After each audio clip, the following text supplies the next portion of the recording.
There are a lot of parameters that you can control on your instruments to shape your sound. Until now, we've been setting those parameters and leaving them. In this project, though, we're going to move them around. Start with a bass instrument that has a filter. I'm using this bass floor bounce instrument because I like the way the filter changes the sound. Listen to this. Here's the default sound. And here's what it sounds like when I tweak the filter parameter. You can do this with the mouse, but you can also do this with your Innovation keyboard and with push. If this little blue hand is displayed up there in the device window, that means you can use one of the 8 knobs to control that parameter. The filter is first, so I'm going to tweak that while I play. Okay, we'll record that automation in a second.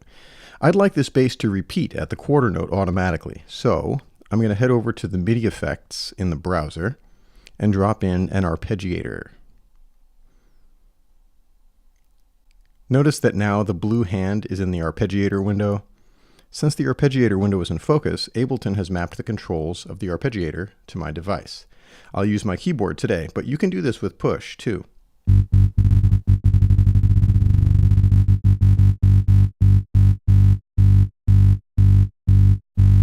Now I'm going to add some delay to the bass. Since there's already a delay in send B, I'll just send some of the bass signal to the delay that's already active. Maybe some reverb too.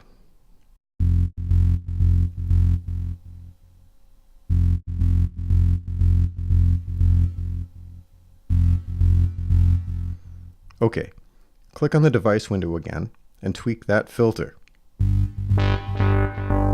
So far, so good. Okay, we're just about ready to record our clip, but first we need to make sure we capture our automation in our recording. For that, we need to make sure the automation arm button is selected. This tells Ableton to record your automation data as well as the MIDI note data. Here we go.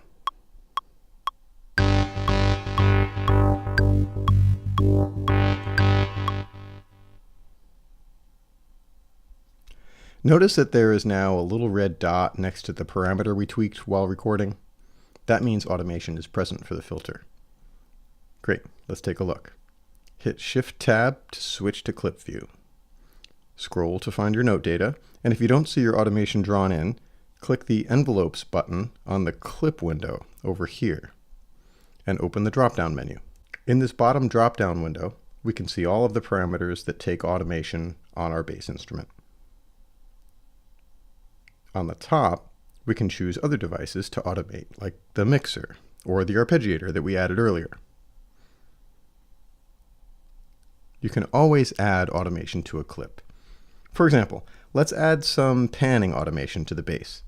I'll select the mixer and then track panning. Notice the dotted red line in the window? That indicates that there is not automation currently written for this parameter, and the line is at the default setting, which is center. If I hover the mouse over the line, the display will indicate center with a C, but it will show whatever parameter you have selected. I'm going to add in a little breakpoint here. This will allow me to break the automation line so I can change its value at this point. I'll draw in some panning automation so that the first 2 beats are panned hard right and the second 2 beats are panned hard left.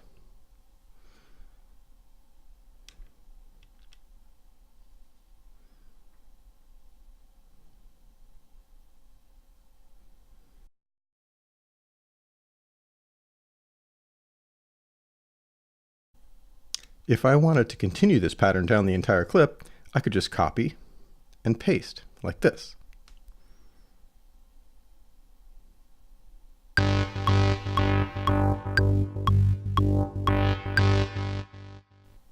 Okay, cool. Let's record some more automation. This clip is already recorded, so we'll be overdubbing on this next clip. Overdubbing means that we'll be adding more information to our clip and not recording over what's already there. To do that, make sure the automation arm button is selected and then click the session record button. After the count off, I'll tweak this gate parameter on the arpeggiator.